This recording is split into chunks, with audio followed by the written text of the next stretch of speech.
Hello, I am Jake Collins, and this is Knightmare Series 4, Episode 3, which was first broadcast on the 21st of September 1990. Series 4 was the first series of Knightmare I recorded off the telly. We've got a video machine for the first time in the summer of 1990, very late on in proceedings.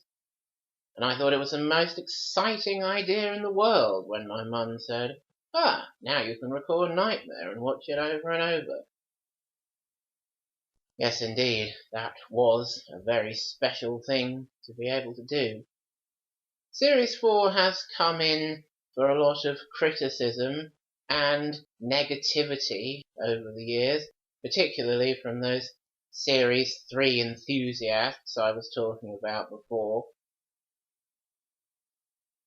It's too repetitive, it's too slow, it's too purple. There are too many passive paths with the eye shield sequences.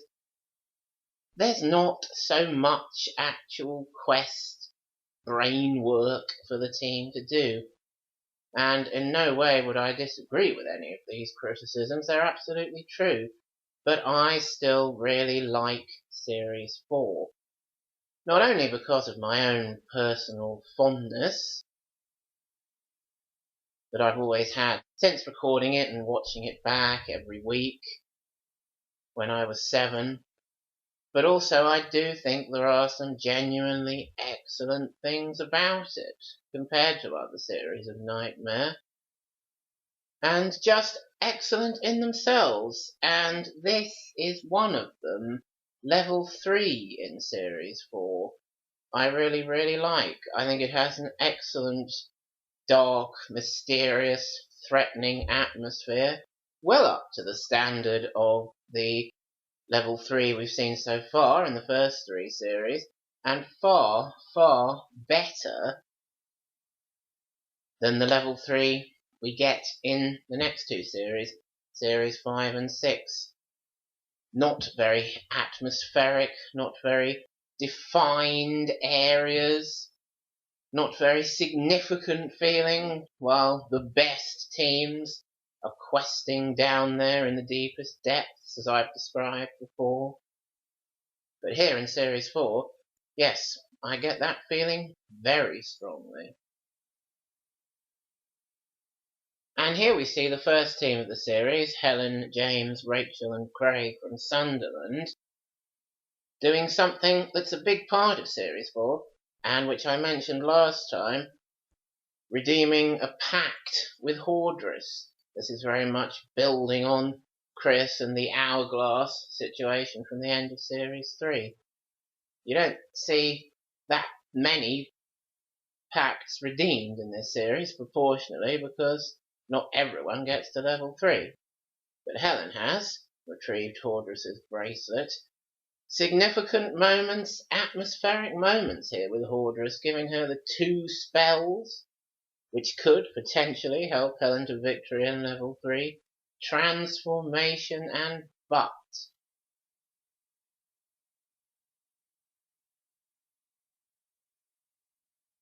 Now really, these are a trap, or perhaps an acid test for this team. They've shown themselves to be not too adept at spellcasting quickly and efficiently when urgency requires that they get on and do it straight away, back with Ariadne and the freeze spell.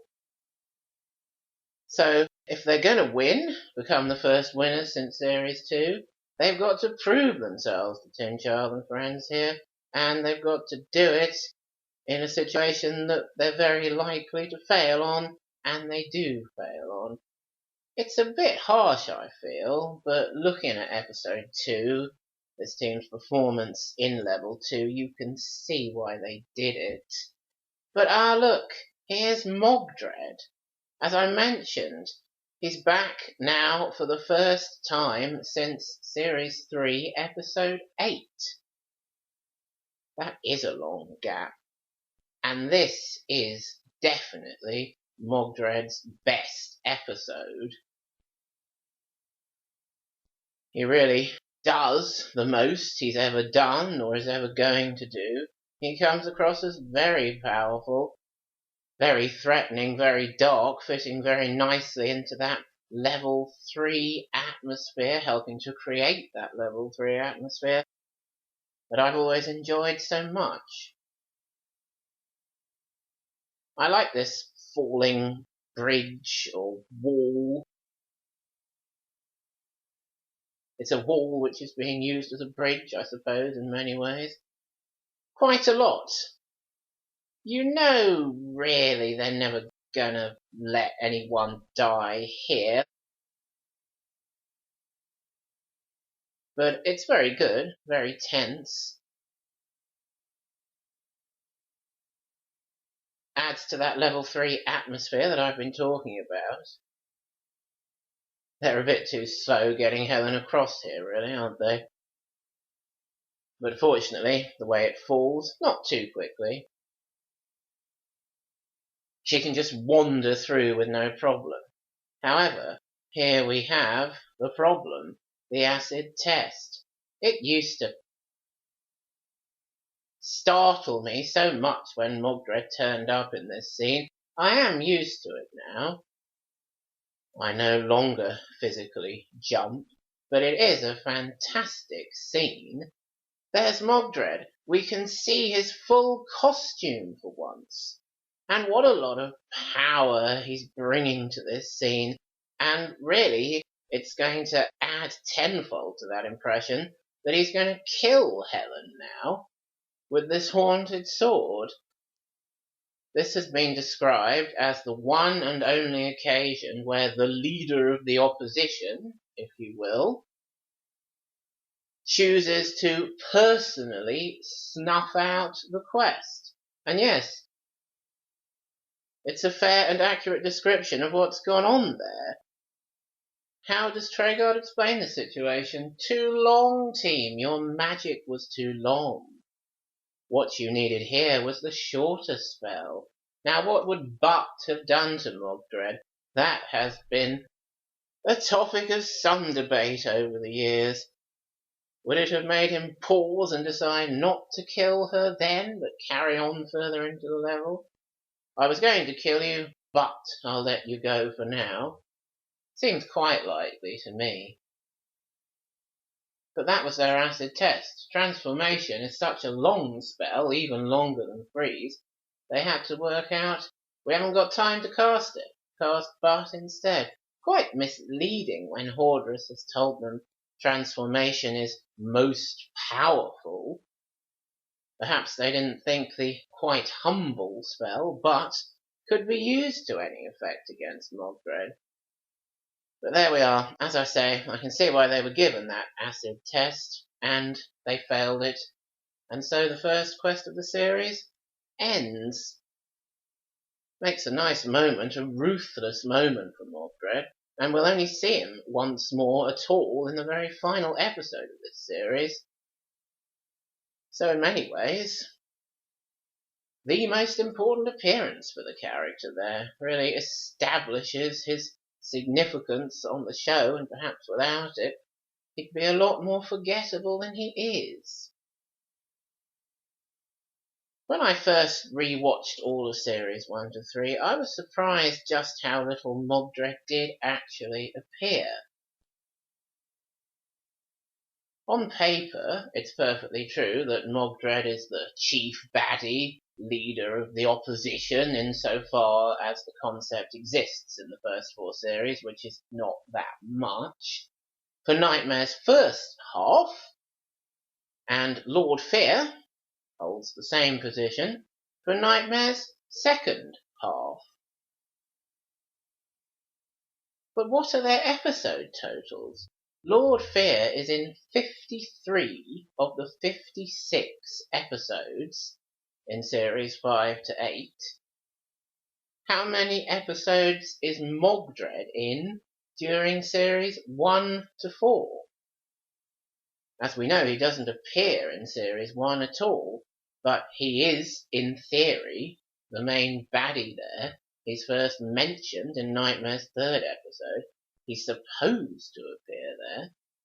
He does appear in series 2, 3, and 4, but how many episodes out of the 56 in Knightmare's first half is Mogdred in? 11! That's nowhere near 53, is it? Now, this is partly due to the fact that early on you don't get so much of a tangible, present opposition. As I was saying, it's all about what's lurking in the darkness, lurking in the shadows. To get the teams, your imagination fills in the gaps, and Mogdred's elusive nature very much does fit into that early phenomenon. But I do think it's also partly because they forget to use him a lot of the time, or don't bother using him a lot of the time, which I think is a bit of a shame. I'd like to have seen some more of Mogdred, more appearances like the one in this episode, even if he didn't actually get the opportunity to kill a Dungeoneer. Appearances where he's really exuding the same actual tangible threat rather than just being threatening would have been nice. But there we are, it wasn't to be. And now we're in the game with the second team of the series, Alistair, Harry, Martin and James from Woodbridge in Suffolk. I really like this team. They are, in fact, my favourite team of Series 4 and my own personal Series 4 champions. Taking everything into consideration, I think, really, they're the best game players. And like Helen's team, they do get something of a trap that specifically trips them up with their own weaknesses. In this case, Alistair's weakness of not being very guidable, not reacting very quickly. We saw him just there almost fall off the wheel at the place of choice. When you give him the Corridor of Blades, the first time anyone has the Corridor of Blades, in level 3, he's bound to get cut in half, isn't he? And, surprise, surprise, he does. Like other teams I've said that I particularly like, this lot are young and fun and full of enthusiasm. And what a shame it is when they do eventually die on level 3 to see that enthusiasm snuffed out and the team being absolutely mortified. But really, guys, Alistair, Harry, Martin, James, you're my Series 4 champions, if that means anything to you. Perhaps we can tell by this stage that Knightmare is more formulaic than ever before. Repetitive was the word I used earlier, and which has been used to criticise this series, and as I say, it's perfectly true. They're doing exactly the same stuff that Helen was doing. We had the place of choice, we've now got Doris. We'll get the Pact Room next, which, for a bit of variety, has Malice instead of Hordress. And then the same Woodland Path and Woodland Glade. The quests follow basically the same repetitive structure. Now, when I was 7, I actually found this quite helpful. As a younger viewer, I really felt I was engaging with the show more than ever. And I do think it could be a phenomenon that does help younger viewers.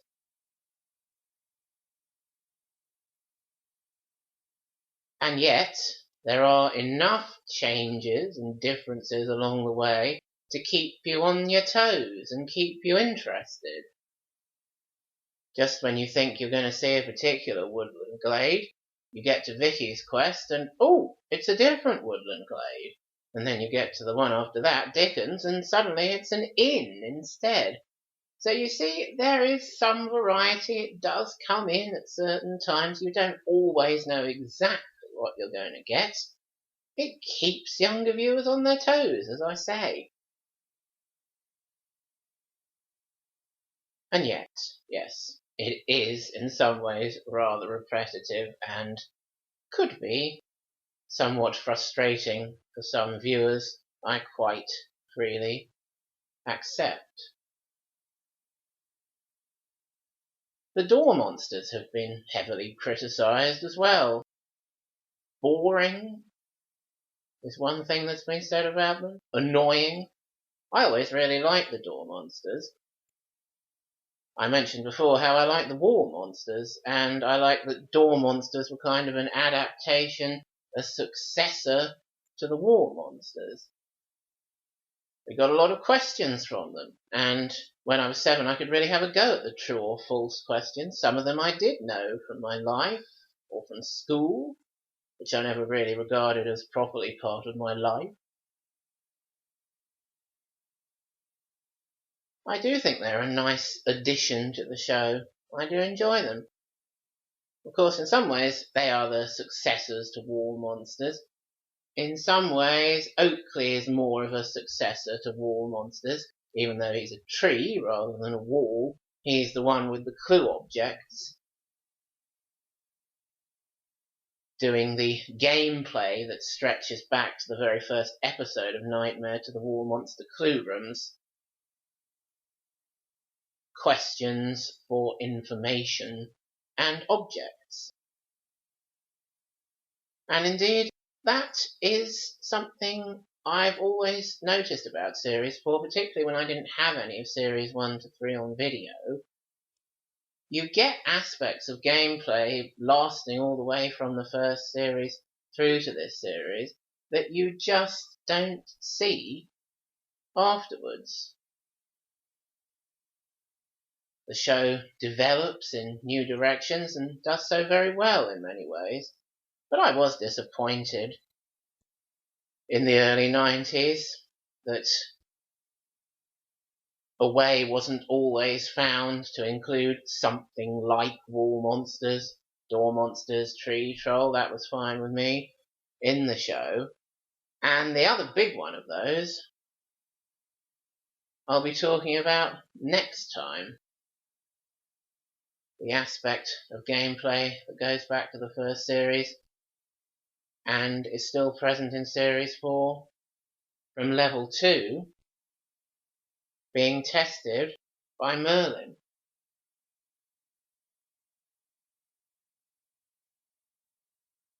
I'll be talking about that amongst my ramblings on my next commentary.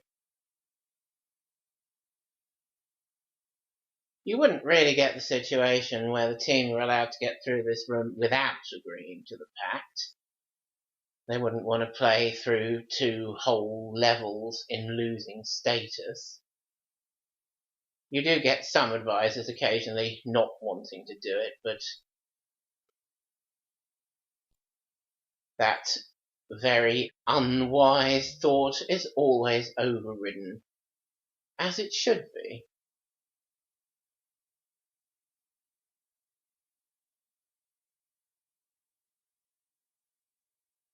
Alistair's team don't seem to mind the changes to Knightmare.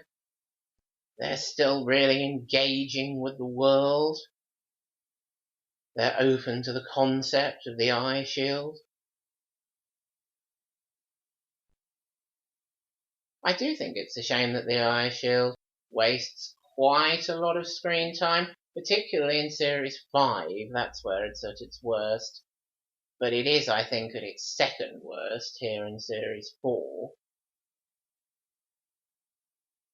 I think Series 6 and 7 get it about right, kind of shorter sequences, just to make these more tangible, believable paths between rooms and areas, expanding the world of Knightmare.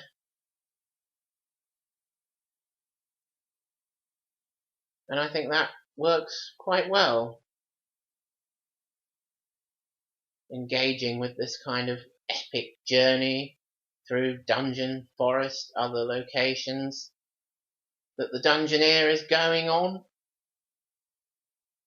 It's all really happening in one Blue Room studio. But it's great fun to buy into the illusion that there's a far journey through all these different locations, and the eye shield does help to create that journey, the illusion of that journey. Brother Mace says here that elf paths, i.e. eye shield sequences, take you from one place to another, cutting out all the boring bits in between. Of course, the trouble is that really, they are the boring bits in between. I do love Michael Kuehl as a Knightmare actor. He does some wonderful work as Brother Mace, as Dorcas, and as a character I'll be talking about on my next commentary, Fatilla. He's always extremely entertaining, extremely good at improvising, doing the scenes with the Dungeoneers, steering them in the right direction, thinking of funny and relevant things to say. Brilliant stuff. Knightmare acting at its best. Of course, it becomes very obvious here that Helen's twist and turn and through the dell elf path in this glade was rather unnecessary. All you have to do, as Brother Mace has shown us there, is to walk behind that third tree. You don't need to go twice round one and once round another in opposite directions. Motley and Melly were just trolling Helen there, really. But when we're bored of seeing Dungeoneers walk behind that tree, well, there'll be something different coming up in due course. This cast is extremely unhelpful. The players. I mean, that doesn't tell you anything, does it? Particularly with door monsters knocking around. I should think the most unhelpful cast of all in Series 4. And as the episode draws to a close, I'll just talk a little bit about Pickle. I don't really think that Treguard really needed an assistant, although some of his introductions and conclusions to Series 3 episodes are getting rather desperate for things to say, so it does help to have Pickle to talk to for that. But in many ways, during the actual gameplay, I do prefer Treguard without an assistant. However, I do like Pickle. I like David Lerner's performance as Pickle, and I like what the character and the actor add to the show. I like Pickle for his enthusiasm, for his support of the teams, whatever danger they're in. There's always someone there who's on their side. I like the mythology, with him being a wood elf, and of course it's particularly relevant in this series with things branching out into the forests. It helps to establish that wider Knightmare world. Pickle talking about the forest locations as places he's been, he knows, his people live. Of course he refers to both the Forest of Dun on level 1 and Dunkley Wood on level 2 as the old place at times. But of course, nobody's perfect. And indeed, perhaps in the Elvish tongue, it's the Dun that means the old place. So yeah, as a character, and as a co-host really, I do like Pickle. He does a particularly good job of fulfilling the role of assistant to Treguard, adding something to the show without taking too much away from it, and in the future, that may not be something about such a character I'll always want to say. Thanks for joining me for this episode commentary. Join me again next time as I talk about Knightmare Series 4, Episode 10.